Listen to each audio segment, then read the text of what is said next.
Hey everybody, my name is Mike Montgomery, and today I'd like to show you how I built this mid-century modern inspired sliding barn door using some chrome hardware from Industrial by Design on Modern Builds.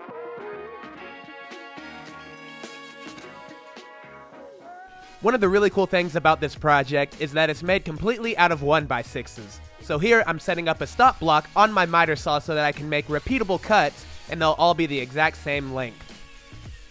Then, once I had them all cut, I could move over to my pocket hole jig and drill in some pocket holes on the back side of each of my slats. Then, I could go ahead and start putting the bases of the door together. Now, the door is 2 layers, so all of these pocket hole screws are going to be hidden from the back side. And I just cut this 4-inch wide spacer, which is where my windows are going to go, out of some scrap 1x6 on my table saw.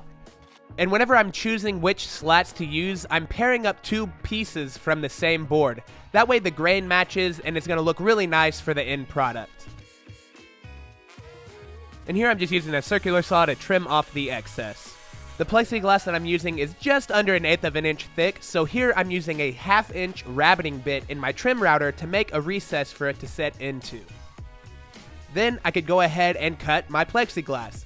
Now, I started by using one of these acrylic cutters, which you can buy for just a few bucks at your home center, but I really wasn't getting very good results with it. No matter how many times it seemed like I scored it, it still didn't always break right along that line, so I eventually moved to the bandsaw and it cut them really well. Before I put my windows in, I went ahead and put on a thin bead of clear silicone caulk to help hold everything in there. Then I could go ahead and start putting in my second layer of 1x6s. So chances are your 1x6s aren't going to be the exact same width. What I found is they vary between a 64th and a 32nd of an inch between boards. So what I made sure and did was I lined up the inside of each board and not worry about the outside, because I can always use a belt sander or a planer to flatten that outside edge. But that inside edge is really important that they match up. Same thing with the windows. What I always made sure and did was I made sure and lined up the inside edges. That way, whenever you looked through the windows, they would still match up really well. I hope that makes sense. Occasionally, I did have a couple boards that didn't match perfectly with the 1x6s on the other side, so I would just simply trim them up either on the disc sander or the belt sander, whichever one you have. And finally, once I had all of my slats in, I could go ahead and take my circular saw with a straight edge and trim it square.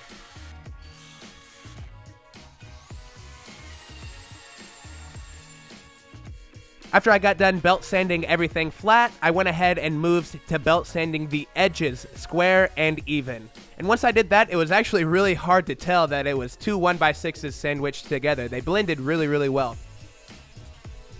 Here I'm using the same 1/2 inch rabbiting bit as I used earlier on the windows to route a groove for the floor guide to ride in.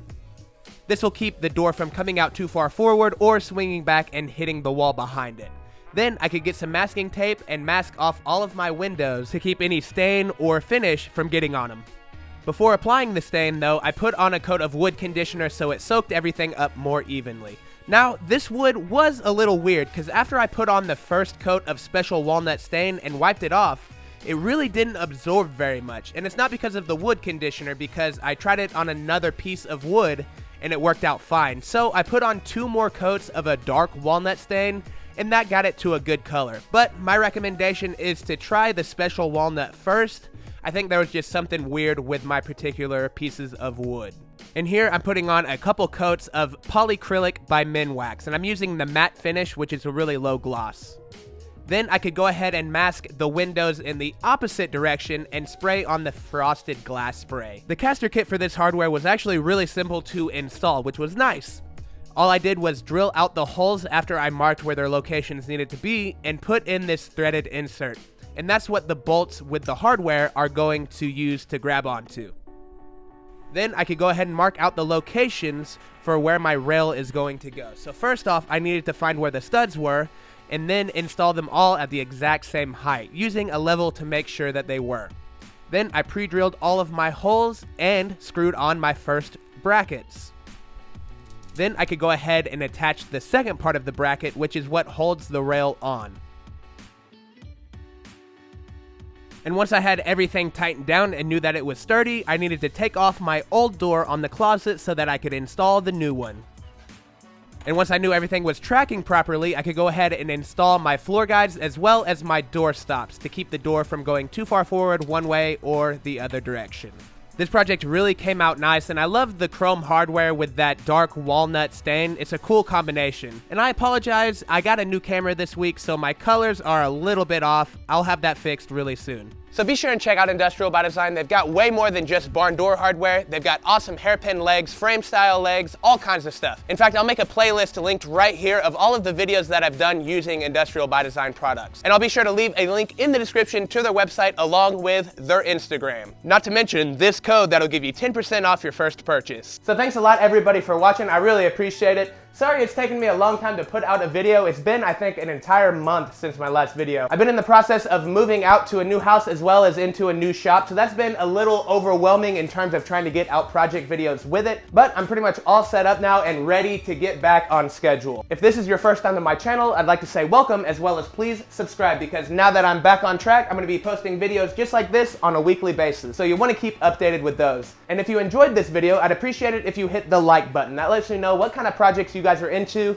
and what you might be into seeing next. So thanks again for watching everybody, and if you plan on doing this project yourself, be sure and check out the written article linked in the description. It's going to have a materials and supplies list as well as more information than what's in the video itself. Thanks again for watching, and we'll see you next time on Modern Builds.